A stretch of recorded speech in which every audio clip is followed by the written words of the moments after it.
আসসালামু আলাইকুম প্রিয় দর্শক, আশা করি সবাই ভালো আছেন। দর্শক, বাচ্চাদের অল্প খাবারে বেশি পুষ্টি দিতে এবং সারাদিনের ক্যালোরি চাহিদা পূরণ করতে এই খাবারটি দারুণ কাজ করবে।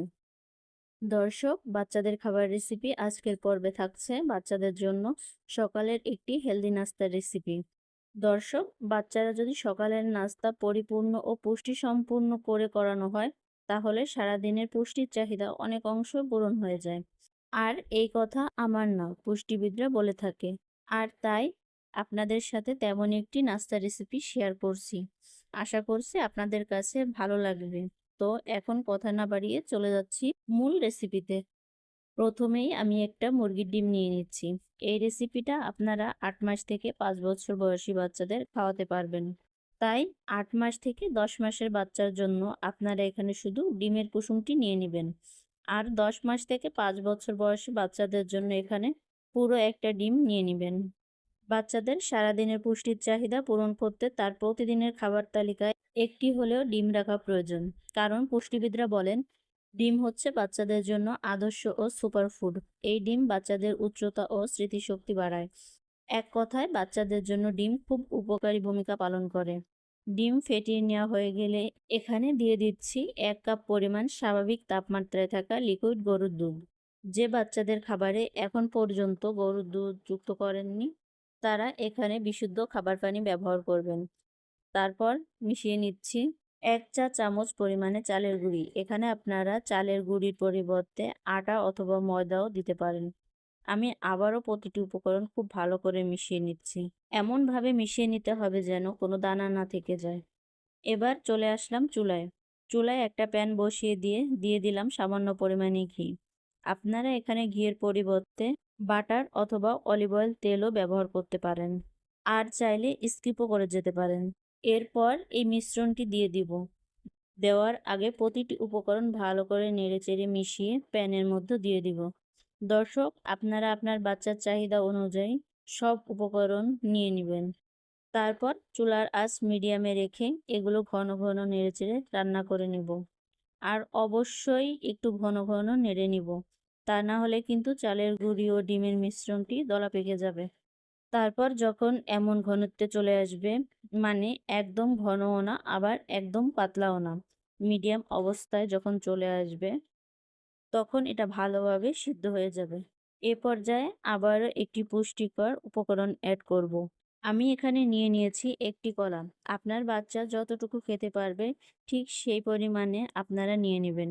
আর নিয়ে নিচ্ছি 2টা খেজুর। এবার খেজুর ও কলাটিকে কাঁটা চামচের সাহায্যে ভালো করে ম্যাশ করে নিচ্ছি। দর্শক, কলা এবং খেজুর বাচ্চাদের জন্য ওজন বৃদ্ধি সহায়ক একটি খাবার। বাচ্চাদের ওজন, শক্তি ও মেধা বিকাশে দারুণভাবে কাজ করে। দর্শক, কলা খেজুরে কিন্তু ন্যাচারাল সুগার থাকে, তাই বাচ্চাদের খাবারে ন্যাচারালি মিষ্টি হয়ে যাবে। এক্সট্রা কোনো চিনি, মিশ্রি অথবা গুড় ব্যবহার করার প্রয়োজন নেই। যাই হোক, ভালো করে ম্যাশ করে আবারও নিয়ে আসলাম চুলায়। এখন এই মিশ্রণটি দিয়ে দিচ্ছি। প্রতিটি উপকরণ আবারও খুব ভালো করে নেড়েচেড়ে মিশিয়ে নিচ্ছি। আর এই অবস্থায় কিন্তু আমি চুলার জালটা অফ করে দিয়েছি। এবার ভালো করে নেড়েচেড়ে মিশিয়ে নিচ্ছি। এ পর্যায়ে আপনারা আপনার বাচ্চাকে যে পরিমাণ লিকুইড খাওয়াতে চান, সেভাবে চুলা থেকে নামিয়ে নেবেন। এই তো তৈরি হয়ে গেল বাচ্চাদের জন্য সকালের খুবই হেলদি একটি নাস্তা। খাবারটি বাচ্চাদের এনার্জি দিবে। দর্শক, বাচ্চারা যদি খেতে না চায়, তাহলে বাচ্চার ওজন ও উচ্চতা, স্মৃতিশক্তি কি করে বাড়বে? এই জন্য আপনাকে মা হিসেবে খুঁজে বের করতে হবে যে আপনার বাচ্চা কোন ধরনের খাবার খেতে পছন্দ করে। তাই ভিন্ন ভিন্ন বেলায় ভিন্ন ভিন্ন খাবার খাওয়াতে হবে। দর্শক, আমার এই রেসিপিটি যদি আপনাদের ভালো লেগে থাকে তাহলে প্লিজ একটি লাইক দিবেন। দর্শক, বাচ্চারা প্রতিদিন একই ধরনের খাবার খেতে চায় না, তাই প্রয়োজন খাবারে ভিন্নতা আনা। ভিন্নতা আনলে বাচ্চারা যেমন মজা করে খায়, তেমনি ভিন্ন ভিন্ন খাবার থেকে ভিন্ন ভিন্ন পুষ্টিও পেয়ে যায়। তো আজকের পর্বে আপনাদের সাথে খুবই মজাদার ও পুষ্টিকর একটি খাবারের রেসিপি শেয়ার করব। এই খাবারটি তৈরি করে 8 মাস থেকে যে কোনো বয়সী বাচ্চাদের খাওয়াতে পারবেন। তবে 8 মাস থেকে 2 বছরের বাচ্চাকে কিভাবে খাওয়াবেন, 2 বছর থেকে 5 বছরের বাচ্চাকে কিভাবে খাওয়াবেন, তার প্রতিটি স্টেপ আপনাদের সাথে শেয়ার করব। অনুরোধ করছি ভিডিওটি না টেনে পুরো ভিডিওটি দেখার জন্য। দর্শক, প্রথমে চুলায় একটি প্যান দিয়ে তার মধ্যে দিয়ে দিচ্ছি 1 টেবিল চামচ পরিমাণ ঘি। এখানে আপনারা ঘিয়ের পরিবর্তে বাটার ও রান্নার তেল ব্যবহার করতে পারেন, যেটা হাতের কাছে থাকে সেটাই ব্যবহার করতে পারবেন। তবে ঘি আর বাটারে কিন্তু গুড ফ্যাট থাকে, যেটা বাচ্চাদের ওজন বাড়ানোর পাশাপাশি স্মৃতিশক্তি বাড়াতেও সহায়তা করে। ঘি গরম হয়ে আসার পরে দিয়ে দিচ্ছি এতটুকু পরিমাণে বটবড়ি আর এইটুকু পরিমাণে গাজর। এখানে আপনাদের পছন্দ অনুযায়ী যে কোনো সবজি ব্যবহার করতে পারেন, তবে যে সবজিটা ব্যবহার করেন না কেন চেষ্টা করবেন সবজিটা ছোট ছোট টুকরা করে কেটে নিতে। ভালো করে নেড়েচেড়ে নিয়ে একটা ঢাকনা দিয়ে ঢেকে চুলার আঁচ মিডিয়াম ও লোয়ের মাঝামাঝি রেখে 1 থেকে 2 মিনিটের মতো রান্না করে নিচ্ছি। 1 থেকে 2 মিনিট পরে ঢাকনাটা তুলে দিয়ে দিচ্ছি সামান্য পরিমাণে লবণ। তবে 1 বছরের বাচ্চাদের জন্য লবণটা স্কিপ করে যেতে পারেন, যদি আপনার বাচ্চা লবণ না খেয়ে অভ্যস্ত থাকে তাহলে। দর্শক, এখানে কোনো পানি ব্যবহার করছি না, সবজিটা থেকে যে পানিটা বের হবে আর ঘি দিয়েই কিন্তু সবজিটা খুব ভালোভাবে ভেজে নিব। এ পর্যায়ে এর মধ্যে দিয়ে দেব একটি মুরগির ডিম। তারপর ভালো করে নেড়েচেড়ে সবজিটার সঙ্গে মিশিয়ে নিচ্ছি।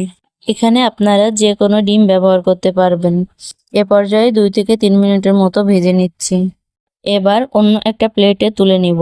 এই তো ভালো করে নেড়েচেড়ে একটা প্লেটে তুলে নিলাম। এবার একই প্যানের মধ্যে দিয়ে দিচ্ছি সামান্য পরিমাণে রান্নার তেল, আর দিয়ে দিলাম একটি তেজপাতা, 2 টুকরা দারচিনি, একটি এলাচ এবং একটি পেঁয়াজ কুচি।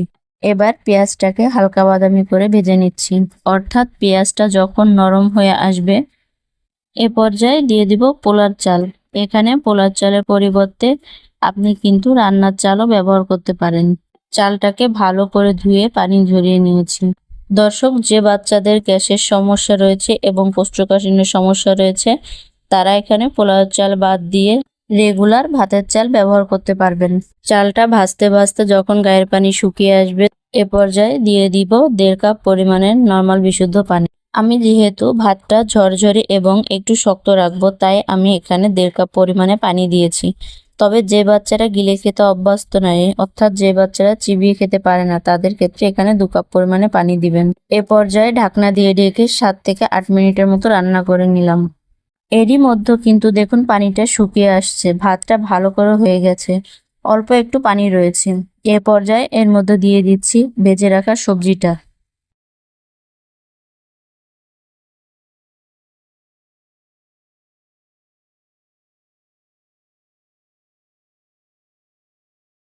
তারপর নেড়েচেড়ে ভালো করে মিশিয়ে আমি এটাকে ঢাকনা দিয়ে আরো 2 থেকে 3 মিনিটের মতো রান্না করে নিচ্ছি। তবে ফাঁকে ফাঁকে এসে ঢাকনাটা উঠিয়ে নেড়েচেড়ে এপাশ ওপাশ ভালো করে মিশিয়ে দিতে হবে। এই তো এখন বাচ্চাকে খাওয়ানোর জন্য একদম রেডি। এভাবে পোলাও রান্না করে আপনারা কিন্তু বাচ্চাকে সকাল, দুপুর ও রাতের ভারী খাবার হিসেবে দিতে পারেন। বাচ্চারা ভিন্ন খাবার পাবে, খুব মজা করে খাবে। আর যে বাচ্চারা চিবিয়ে খেতে পারে না তাদের ক্ষেত্রে এত ঝরঝরে করে রান্না করবেন না, একটু নরম করে রান্না করে একটি আলু মেশার অথবা ডাল ঘুগনি দিয়ে ঘুটে বাচ্চাকে খাওয়াবেন। তো দর্শক, এই ছিল আমার আজকের রেসিপি। আল্লাহ হাফেজ। আসসালামু আলাইকুম প্রিয় দর্শক, এই খাবারটা অসাধারণভাবে বাচ্চাদেরকে ওজন বাড়াবে ও স্মৃতিশক্তি বাড়াতে সহায়তা করবে। দর্শক, আজকের পর্বে তৈরি করে দেখাবো খুবই হেলদি, পুষ্টিকর ও মজাদার একটি খাবার রেসিপি।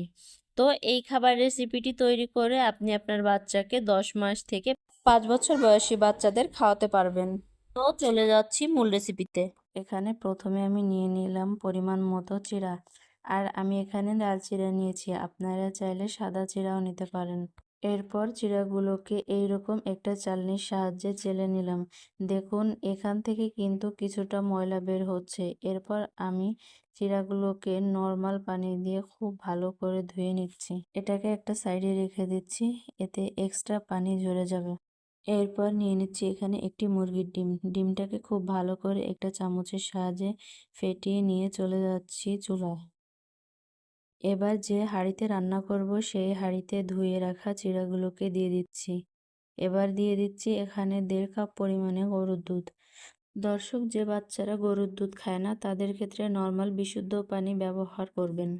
এরপর দিয়ে দিচ্ছি সুন্দর ফ্লেভারের জন্য একটি এলাচ। মুখটা ফাটিয়ে দিয়েছি যাতে খাবারের ভিতরে ফ্লেভারটা বের হয়ে আসে। ভালো করে নেড়ে চেড়ে ভালো করে মিশিয়ে নিয়ে চুলার আঁচ মিডিয়ামে রেখে এগুলোকে রান্না করে নিচ্ছি। দর্শক, চিড়া কিন্তু সহজলভ্য ও সহজ পাচ্যযুক্ত খাবার, বাচ্চারা খুব সহজে হজম করতে পারে।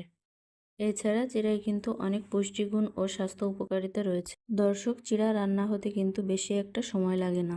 এ পর্যায়ে দুধ কিছুটা ঘন হয়ে আসছে। এ পর্যায়ে আমরা দিয়ে দিব ফেটিয়ে রাখা ডিম এবং অল্প অল্প করে দিব। অনবরত নেড়েচেড়ে চিড়ার সাথে খুব ভালো করে মিশিয়ে নিব। দর্শক, এ পর্যায়ে কিন্তু নাড়া বন্ধ করে দেওয়া যাবে না, তাহলে কিন্তু ডিমগুলো দলা পেকে যাবে। ভালো করে নেড়ে দিয়ে দিব পর্যাপ্ত পরিমাণে মিশ্রি। দর্শক, আমি এখানে সাদা মিশ্রি নিয়েছি, আপনারা চাইলে লাল মিশ্রি ও আখের গুড় নিতে পারেন মিষ্টি স্বাদের জন্য। খাবারটা ঘন হয়ে আসছে, এ পর্যায়ে চুলা থেকে নামিয়ে নিচ্ছি। আপনারা আপনার বাচ্চার চাহিদা অনুযায়ী ঘন বা পাতলা করে চুলা থেকে নামিয়ে নেবেন। দর্শক, আমি কিন্তু এখানে কোনো লবণ ব্যবহার করিনি। যাদের বাচ্চার বয়স 10 মাসের কম তারা লবণ চিনি না দেওয়ার চেষ্টা করবেন। আর যদি আপনার বাচ্চা লবণ ছাড়া খেতে না চায় তাহলে সামান্য পরিমাণে লবণ দিবেন। দর্শক, 1 বছরের নিচে বাচ্চাদের যেহেতু লবণ বা চিনি দেওয়া যাবে না, সেই ক্ষেত্রে এখানে একটা কলা ম্যাশ করে